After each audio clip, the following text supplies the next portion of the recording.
अस्सलाम वालेकुम, आप देख रहे हैं बागी टीवी। मैं हूं मरियम खान और आज हम जिस टॉपिक पर बात करने वाले हैं मेरे ख़्याल से पाकिस्तान की या दुनिया की भी अगर हम कहें तो तमाम ख़वातीन इस चीज़ से कहीं ना कहीं लाइफ में गुजरती हैं। लेकिन मुझे लगता है कि अब जैसे जैसे दौर आगे जा रहा है तो ख़वातीन के बाद बच्चे भी सेफ़ नहीं रहे।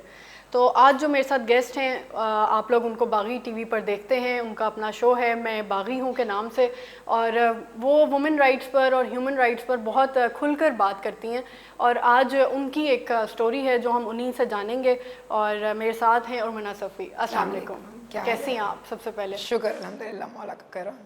सबसे पहले तो ये कि आप खुद जो है आपका शो है मैं बागी हूँ, उस पर आपने हमेशा जो है ह्यूमन राइट्स की भी बात की है, वुमेन राइट्स की भी आपने बहुत ज़ोर शोर से बात की है।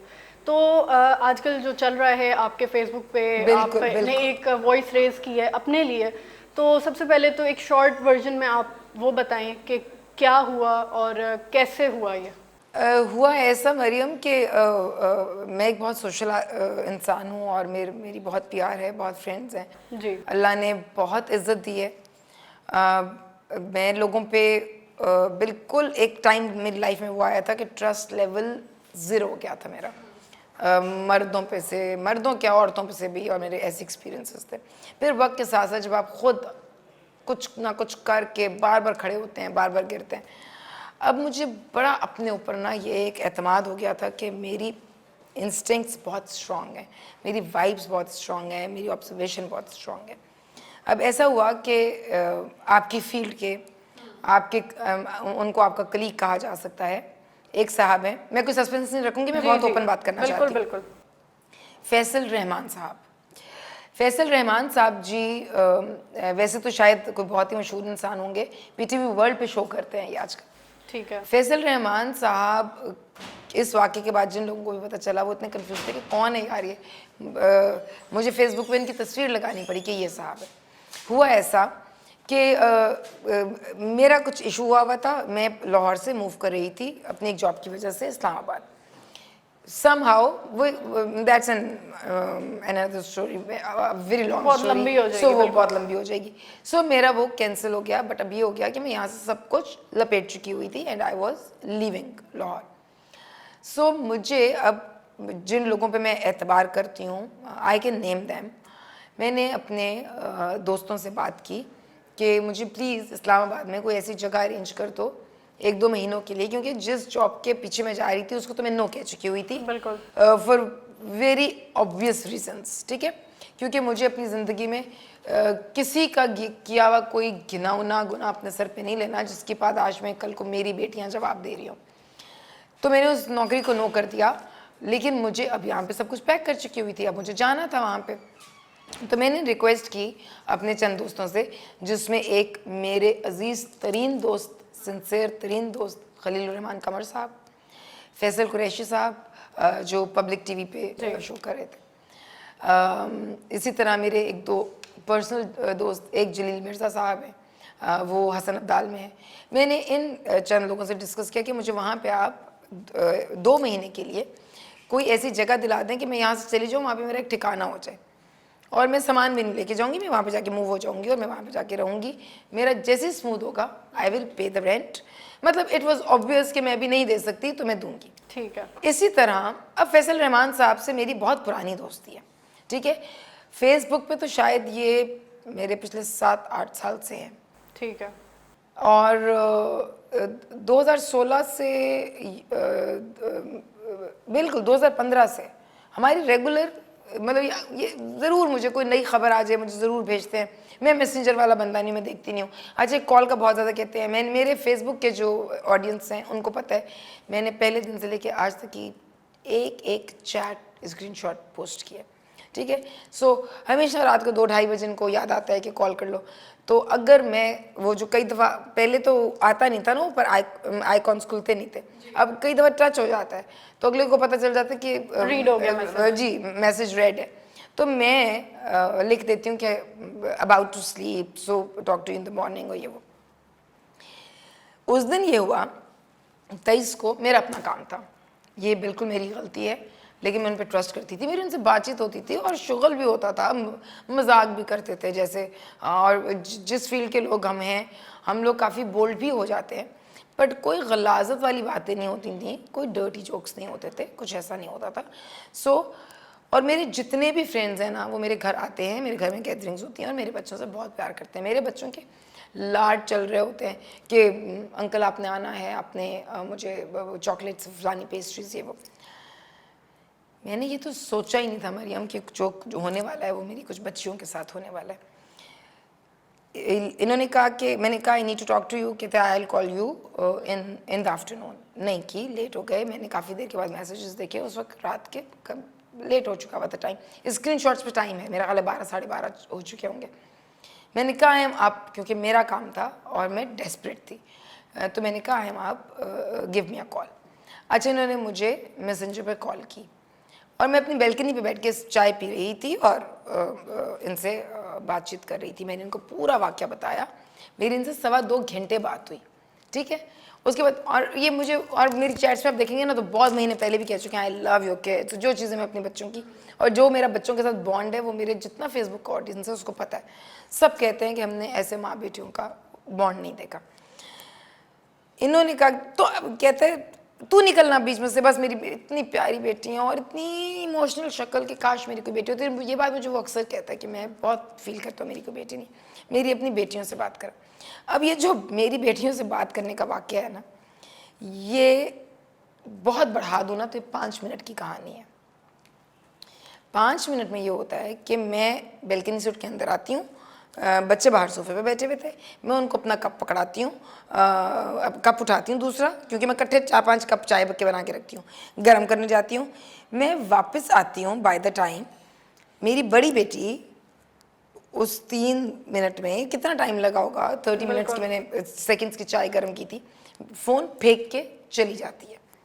मैं फ़ोन उठाती हूँ तो मैं कहती हूँ चलो मैं सोने की तैयारी कर रही हूँ और सुबह मेरा ट्रक आ जाएगा, मेरा सामान लोड होने और ये वो कहते हैं कि नहीं मेरी तो मुस्कान से बात करो। मैंने कहा वो तो सो चुकी हुई है, क्योंकि मेरी बेटी है इंट्रोवर्ट काफ़ी और वो चिढ़ जाती है कि मैं फ़ोनों पे लोगों, मतलब वो अपने दोस्तों से फ़ोनों पे बात नहीं करती और मैं भी फ़ोन वाला बंदा नहीं, मैं कहती हूँ चैट पे बता दो कोई ज़रूरी काम। मेरी जितनी बच्चों की और मेरी जितने हमने बाकी टीवी की कोऑर्डिनेशन करनी होती है, हम कितनी कोई कॉलें करते हैं, बस एक टेक्स्ट ड्रॉप कर देते हैं, अगला पढ़ के जवाब।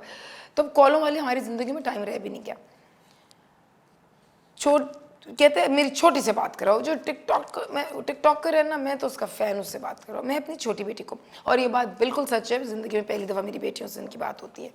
और आपकी छोटी बेटी 11 साल की है। मेरी छोटी बेटी सैयदा किस्सा रिजवी 11 साल की है, मेरी बड़ी बेटी सैयदा मुस्कान रिजवी वो 16 साल की है और अब इस मार्च में माशाल्लाह 17 साल की हो जाएगी। ठीक है। अच्छा, अब मुस्कान की क्योंकि टेंट्रम्स होते हैं और वो बहुत छोटी छोटी बातों पे भी अनकंफर्टेबल हो जाती है, तो मैंने उसकी वाइब को इतना सीरियस नहीं लिया था। लेकिन मेरी छोटी बेटी बात करते करते हंसते हंसते किचन में जाती है और वहाँ से एकदम वापस आती है और वापस आते आते मेरे साथ सोफे पे बैठते हुए मुझे वीडियो कॉल पे है वो बंदा। अच्छा। इसलिए कि बीच में जब वो मैंने शायद बताया भी या मैं मिस कर गई हूँ, मिस हो गया कि बीच में ना मैंने कहा मुझे लगता है कोई कॉल आ रही है, क्योंकि मैंने तो कहा कि फ्रेंड्स को कहा हुआ था, तो मैंने कहा कहते कोई कॉल नहीं आ रही, मैं वीडियो कर रहा हूँ। मुझे बीच में रिक्वेस्ट नहीं करते वीडियो कॉल की। अच्छा, मैंने अपनी वाइब्स को ना कभी किसी गट फीलिंग को मैंने जब इग्नोर किया ना, मेरे साथ बुरा हुआ है। पहले मैंने कहा मैं वाकई सिग्नल्स की प्रॉब्लम थी नेट की बहुत, तो मैंने कहा मैं सिम पे कॉल कर लूँ और मेरी सिम की कॉल्स रिकॉर्ड होती हैं। ये आज से 10 साल 12 साल पहले केसेस कोर्ट में चल रहे थे, तो मेरे लॉयर ने कहा था कि कॉल रिकॉर्डर रखें, बाद में आपके पास कुछ सबूत नहीं होता। उसके बाद मेरा आया कि मैं स्क्रीन रिकॉर्डिंग कर लूँ। मैंने कहा यार इतना पुराना दोस्त है, मतलब सेकंड थॉट ही नहीं थी। मुस्कान ने किस्सा बड़े स्ट्रॉन्ग रिएक्शंस देती है। उसने वीडियो कॉल पे उसको भी घूरी कराई और उसने मेरी तरफ देखा। उसने जैसे मेरी तरफ देखा ना, तो किस्सा लोगों से अनकम्फर्टेबल नहीं होती। मैंने ऊंची आवाज़ में कहा, मैंने कहा कि साहब फ़ोन बंद कर दो, मैंने सुबह 6 बजे उठा देना और 2 बज चुके हैं या जो भी टाइम हो चुका हुआ था। मैंने कहा सुबह 6 बजे ट्रक ने आ जाना और सामान लोड होने। तो कहती मामा कह रही है फ़ोन बंद कर दे और ये वो। उसने लिखा okay okay sleep sleep sleep, ये वो। उसको शायद ये अचानक शौक लगा कि के साथ तो मेरे साथ बैठी हुई है, उसने तो किचन में भेजा हुआ था। फ़ोन बंद हो जाता है और जब फ़ोन बंद होता है तो वो लिखता है गुड नाइट, तो मेरे हाथ में फ़ोन था, मैंने भी लिख दिया गुड नाइट। मैंने कहा किसा इसने क्या कहा? मैंने कहा किसा क्यों मूड ऑफ है, क्या हुआ है?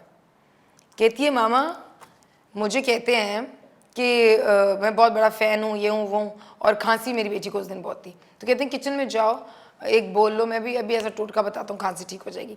कहती है मैं बोल में, वो जो मुझे आवाज़ें भी आ रही थी लाउंज में कि वो उसमें नमक डालो, काली मिर्च डालो, तो कहती है मैं उनसे पूछती रही क्योंकि पंखे चल रहे होते हैं और गर्मियों में ऐसे ही मैं इसके 11 में रहती हूँ और फ्लैट्स वो बड़े वाले देखे मैं, वो एक कोने से दूसरे कोने नहीं में आती आवाज़, एक वीडियो बिल्कुल। कॉल की आवाज़, क्या ईयरफोन्स में नहीं तो ऊंची आवाज़ थी, बट मैंने नहीं सुना, माय बैड।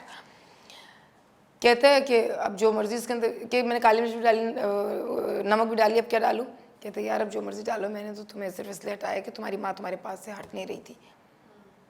इस जुमले पे मेरी बेटी के रिफ्लेक्सेस इतने माशाल्लाह, और ये माँ नहीं सिखाए, बिल्कुल इनका हर रिश्ता में हूँ।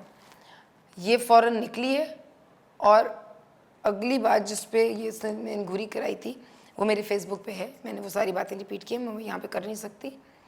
इसने 11 साल की बच्ची से, मरियम, इस बंदे ने इतनी गलीज़ बात की है, इतनी गलीज़ बात की है, और मैं वो औरत हूँ जो मैं ये समझती थी कि मैं इतना खुला व्यू देती हूँ दुनिया के बारे में और मैं किसी से नहीं डरती। शिया सुन्नी फसादात हो, कोई अहले बैत की बात हो, कोई सहाबा की बात हो, मेरे पे तो FIR कटती हैं, मैं तो इतने खुले, तो कोई बंदा मेरी बच्ची के साथ ही नहीं कर सकता। और अब आके तो जितने लोग, मैंने कहा था तो मैंने छांटी करके अच्छे लोग अपने इर्द गिर्द रखे हुए हैं जो गंद नहीं कर सकते। मरियम, मैं काश वो जुमला रिपीट कर सकूं जो मेरी 11 साल की बच्ची से पूछ रहा है। ये छोटे दिमाग, इनको ये पता ही नहीं है, आप इन बच्चों के दिमाग में बात डाल रहे हैं कि ये भी एक साइड है, इस तरफ भी आओ। और ये कितनी वैसी बात है कि कुछ बच्चों का कम्युनिकेशन नहीं होता अपने पेरेंट्स के साथ, वो कंफर्टेबल नहीं होते शेयर करने के लिए, नहीं तो होते। कितने ऐसे बच्चे इस चीज से सफर करते हैं। मरियम, ये मैं तो आपकी आज बेटियों की इतना कंफर्टेबल बड़ा इस चीज को, हालांकि मैं भी बागी टीवी पे शो करती हूँ, जी। But because you handle such cases so good, मेरे लिए इतना बड़ा ऑनर है कि यू आर आस्किंग मी कि ये क्या हुआ है। इसलिए मेरा तो हर प्रोग्राम ही है कि बच्चे माँ बाप को बता ही नहीं सकते। अगर मेरी बेटी के साथ मेरा इतना ट्रस्ट लेवल ना हो तो मुझे ये बात ना बताती। और ये बात कहीं और भी जा सकती है, आगे भी जा सकती है, बिल्कुल और इसी तरह तो मैनिपुलेट होते हैं क्योंकि घर में आप बता नहीं सकते। अच्छा, अब मुझे किस्सा के इस जुमले पे मैंने बात पूरी होने नहीं दी, मैं भागी मुस्कान के कमरे में, और जो मुस्कान ने मुझे 1.5-2 मिनट तो लगे होंगे ना, I am your fan, I am your buddy, चार चीज़ें, I am your buddy, I am your bro, I am your daddy and I am your grandpa. उसने 4 बातें मेरी बेटी से ऐसी की हैं कि मुझे लगता है कि मेरी इतनी मेहनत और मेरी इतनी ज़्यादा मोहतात होने के बावजूद मेरी ज़िंदगी का सबसे बड़ा पछतावा है। और एक माँ अपनी बेटियों की बात करें, देखें जी, मैं सबा परवेज़ नहीं हूँ, मैं मिशा शफ़ी नहीं हूँ, मैं उसके साथ किसी कंपटीशन में नहीं हूँ, मैं उसकी फील्ड में काम नहीं करती। और आपको इससे क्या गेन है? मुझे इससे कोई गेन नहीं है। मैं अपनी बेटियों का नाम ले रही हूँ तो जी इट्स प्योर ब्लैकमेलिंग। ब्लैकमेलिंग किसी बात पे होती है, मेरे से उसने शादी का वादा किया हुआ था, मुकर गया, मेरे नाम उसने प्लॉट लगवाया हुआ था। कोई हिस्ट्री हो, कोई ऐसी हिस्ट्री हो आपकी, मैं आपको किस बात पे ब्लैकमेल कर रही हूँ? और मैं ब्लैकमेल करने के लिए अपनी बेटियों को क्यों लेकर आऊंगी? मैं बेशक 40 साल की हूँ, मैं अपने नाम पे, चैट्स तो मेरे साथ होती है, मेरी बेटियों से तो पहली दफा बात हुई थी, मैं अपने नाम पे ब्लैकमेल कर सकती हूँ अगर मैंने झूठा ही किसी को वो करना बिल्कुल, और वो ज्यादा केस स्ट्रांग भी होगा, और ज्यादा केस स्ट्रांग होंगे। जिसने एक सिंगल माँ के साथ, सिंगल मदर के साथ ऐसी बातें करती। मैं हमेशा अपने प्रोग्राम्स में कहती हूँ कि औरत साथ बहुत गलत इस्तेमाल कर रही है, अब क्योंकि उसके आंसुओं पे फ़ौरन यकीन आ जाता है, उसकी मजबूरी पे फ़ौरन यकीन आ जाता है। लेकिन आज जब मेरे जैसी औरत, जो औरत मार्च के खिलाफ, यू नो माय पॉइंट, इन्होंने जिनका हक बनता था उनके हक मार मार के ऐसा सा गन ले आए, हो गया ना इन पे। मैंने यहीं पे शो किया था कि ये एंड पे लेस्बियन केस पे आके बात ख़त्म होगी, हो गया है ना, बिल्कुल हो गया है ना। मेरा जिसम मेरी मर्जी तो बहुत ही छोटा वर्ड था जो आगे कहाँ मूवमेंट जा चुकी है। आज जब मुझ जैसी औरत अपनी बेटियों के लिए बात उठाई तो मुझे लोग क्या कह रहे हैं, बेटियों का नाम ना लो।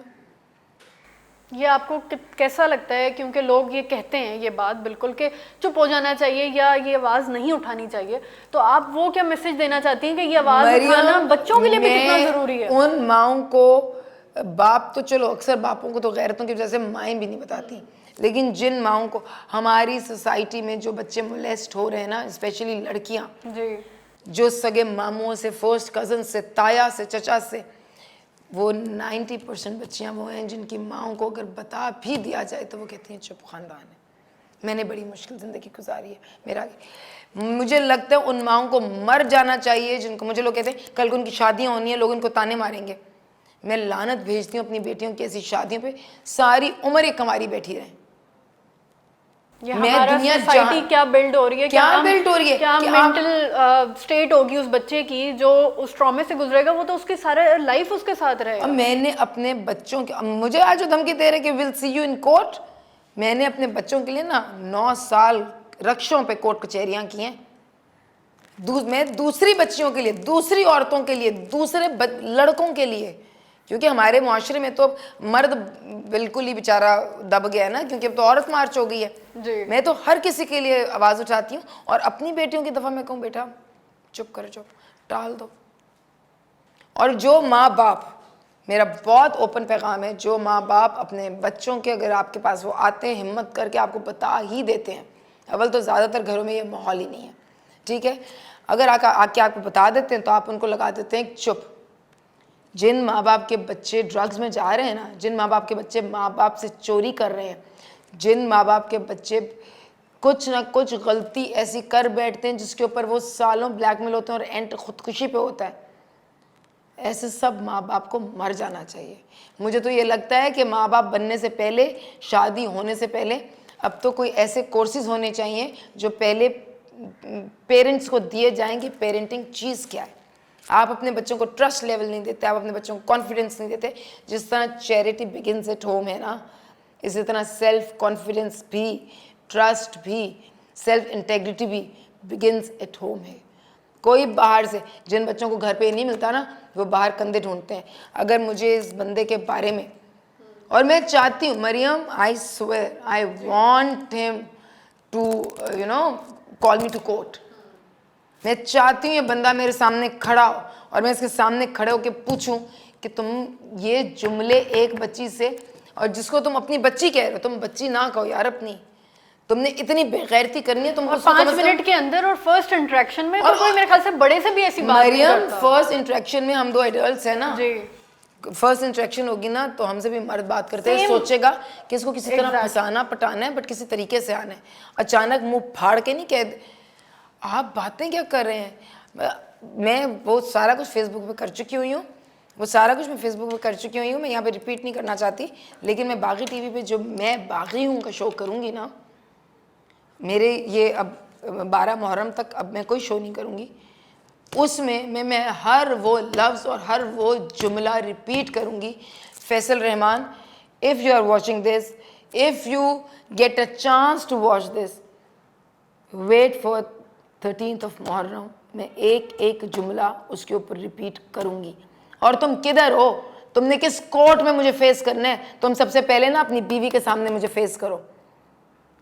तुम्हारी बीवी चैरिटी करती है ना, तुम्हें उस वक्त चाहिए था अपनी बीवी को बुलाते कि यार मेरी फ्रेंड को एक प्रॉब्लम है, वो मुसीबत में फंसी हुई है, मैं तुम्हें कहती थी मुझे कैश नहीं चाहिए, मुझे बच्चों की स्कूलिंग की कोई फिक्र नहीं है, छत सबसे पहले बचानी होती है।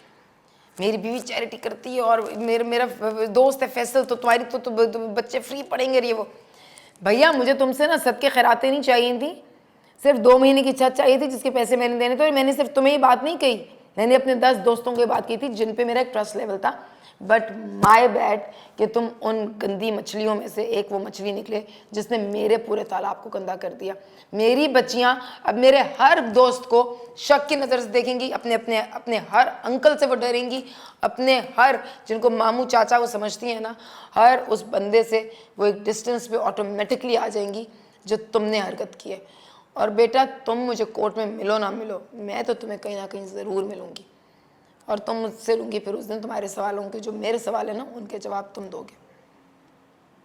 सबा को लेकर आना कोर्ट अपने साथ और अपने ख़ानदान को। मेरे ख्याल से ऐसे लोगों को सज़ा मिलना बहुत ज़रूरी है ताकि जो हमारी सोसाइटी है वो कोई प्रोग्रेसिव साइड पर जाए, क्योंकि हम आए दिन देखते हैं इस तरह के केसेस अब बढ़ते जा रहे हैं और उसका जो इम्पैक्ट है बच्चों के ऊपर और बड़ों के ऊपर भी वो बहुत ज़्यादा कॉन्सिक्वेंशियल होता है। मरियम, मेरी और बच्ची ने ये सारी बात मुझसे करने के बाद भी 3 दिन हो गए हैं, वो सही से सोई नहीं है। और जो बच्चे नहीं कर सकते तो उनके ऊपर कितना बुरा असर पड़ता होगा, और ये चीज़ लीड कर जाती है बहुत सारी फर्दर बड़े बड़े बिल्कुल। क्राइम्स की तरफ।